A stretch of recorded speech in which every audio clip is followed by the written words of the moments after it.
Hey, I'm Courtney Waterman, your tutor. Lover of anime, manga, and math. And you just tuned into another session of Tutor Me Sempai.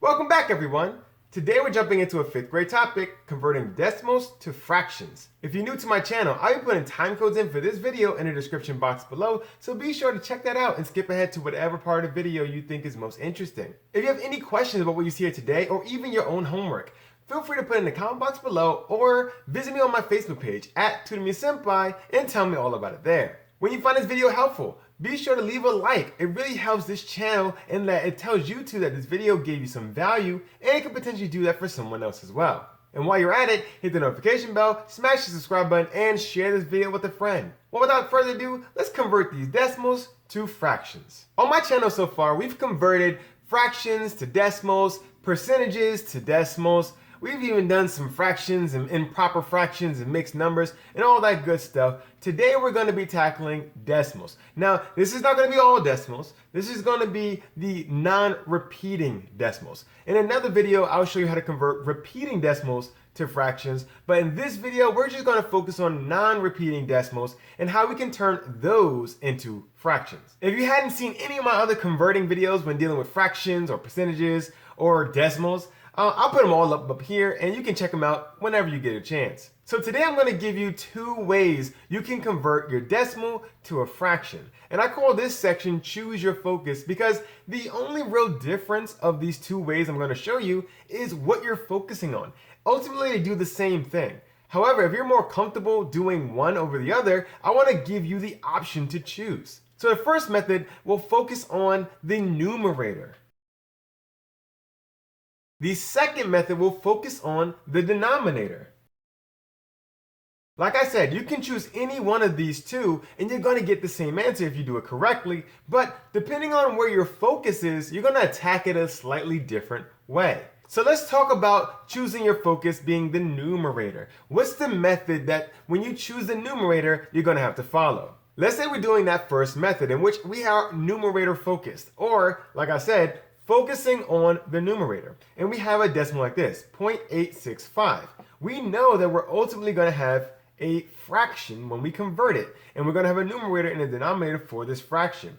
Numerator focus means that we are just focusing on the numerator. Now the denominator is going to follow. I'm not saying we don't have a denominator. It's going to follow, but we're going to focus on the numerator and the denominator will just naturally fall into place. So we look at this and we are once again focusing on the numerator, the top. We look at this and our first thing we want to do is to remove the decimal from in front of our number. We want to essentially make this into a whole number. So what will we do in order to make this into a whole number? You see there's a decimal all the way in front of this 8, but we have 3 digits afterwards. How do we make this into a whole number? So I'm going to rewrite this decimal down here and we have 0.865. And we want to multiply by what? What do you multiply this by in order to get a whole number? Well, we need to shift the decimal place over 3 spots. So we're going to have to multiply this by 1,000. That shifts it over enough that is no longer in front and it's behind. That's exactly where we want it. Because when it's behind, we can essentially drop off the decimal. We don't have to write it when it's the last thing. However, we don't want it in front. So that's our first step. That's not the only step because when we do this, we're effectively changing our problem, right? This is no longer 0.865. This is 865. Whenever we multiply this by 1,000, we're going to get 865. This is very different from this. This and this are not the same. These are not the same. So how can we make sure that we're not changing our problem while multiplying by 1,000? Well, in order to do that, we have to also divide by the same thing we're multiplying. So we're going to divide by that same 1,000. Because whenever we do this, all we're really doing is multiplying by 1. And anything times 1 is just what it was before. This just makes sure it looks a little bit different than how it looked before. It doesn't change the value, and that is exactly what we want. So we're focusing on the numerator. How do we get the numerator to be a whole number? Well, we have 1,000 here, right? So now we have a whole number for our numerator. However, we don't want to change the value, so we have to divide by that same 1,000. And whenever we're multiplying by a fraction, well, you can kind of put that over 1, and then you multiply across. So this 1,000 gets carried over. Once again, I said the denominator will naturally fall into place. We don't have to focus on the denominator. We're just focused on what we need to do for the numerator. The denominator just follows as we're multiplying these fractions. This doesn't look like a fraction, but it technically can be a fraction. Anything over 1 is itself. We're not doing anything different. We're just making it look like a fraction here. However, this will make it into this kind of fraction. Technically, converting this to a fraction and leaving like this is not what you want. Although it looks like a fraction, that's not what your teacher is going for. This is most likely what your teacher will be going for, but you can also simplify this further. So you see, whenever we're focused on the numerator, the key is going to be taking our decimal and figuring out what we need to multiply by in order to make it a whole number. You take that same number you just multiplied and you do it top and bottom. Be consistent because we don't want to change the value. Let's look at another example of this just to make sure we understand what we did. Let's say we have this decimal here, 0.62. We want to turn this into a fraction. Now, we just said we want to focus on the numerator. Remember, our numerator is going to be our top number. We want to first figure out how we're going to make this into a whole number for our numerator. What do you multiply this by in order to get a whole number?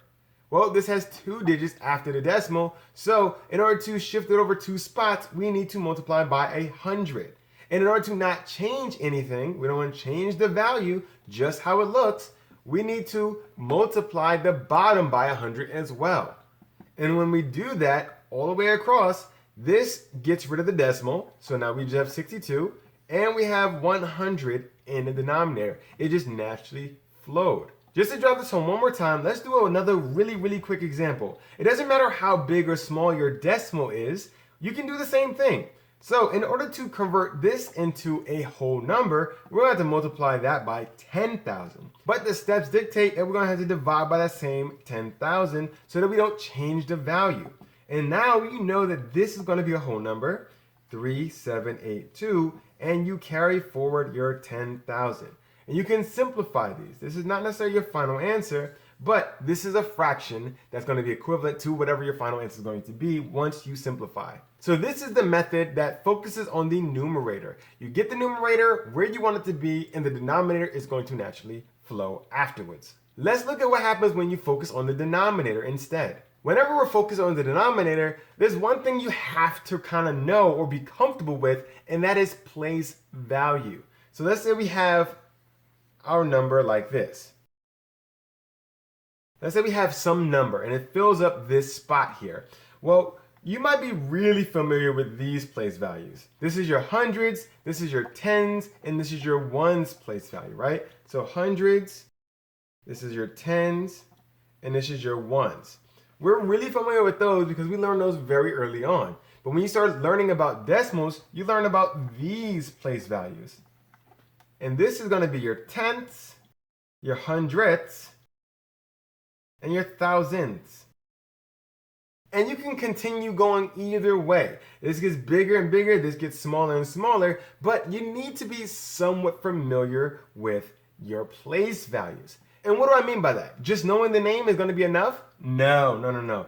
What do these place values mean? Well, this is how many ones that your number has. This is how many tens that your number has, hundreds your number has. So the same thing is going to be for the decimal place value. How many tenths it has, how many hundreds it has, how many thousands it has. So because we're talking about decimals here, we're going to focus on the decimal place values. So whenever we're talking about the tenth spot, we're going to be looking at something like this. How many tenths it has, right? Whereas hundredth spot is going to be how many 1/100th it has. And likewise for 1,000, you can, like I said, continue going. It doesn't matter how small it gets, but these are what you're going to be having to focus on. When you know your place values, especially your decimal place values, you can utilize that knowledge to easily figure out how to convert your decimals to your fractions, especially if you're focusing on the denominator. So how do we use this knowledge? Well, I want you to keep this in mind. Your tenth spot is going to be 1/10. Hundredths 1 over 100. Thousandths, 1 over 1,000, and keep going. So let's say we have this number here. So 0.865 once again. Now, what is your smallest place value? Well, it's going to be this right here.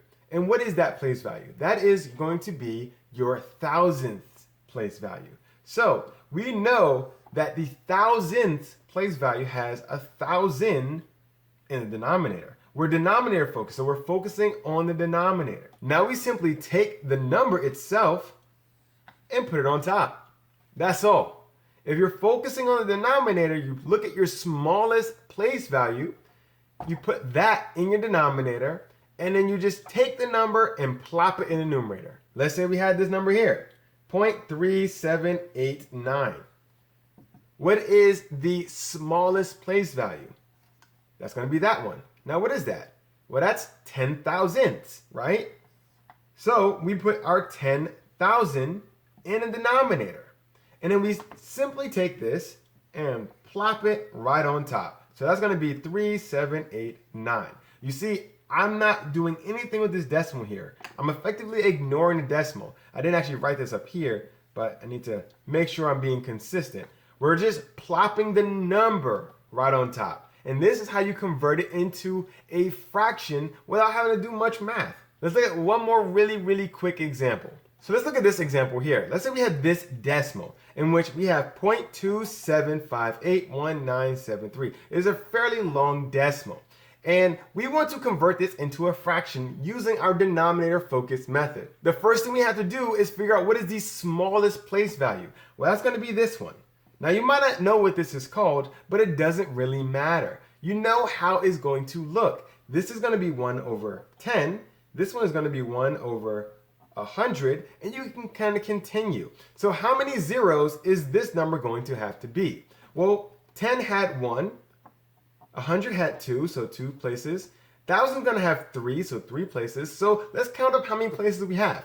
We have 1, 2, 3, 4, 5, 6, 7, 8 places. So we're going to have 8 zeros in our denominator, right? It's going to be over 8 zeros, right? All right, cool. 8 zeros. Just making sure I broke this up into 8 zeros.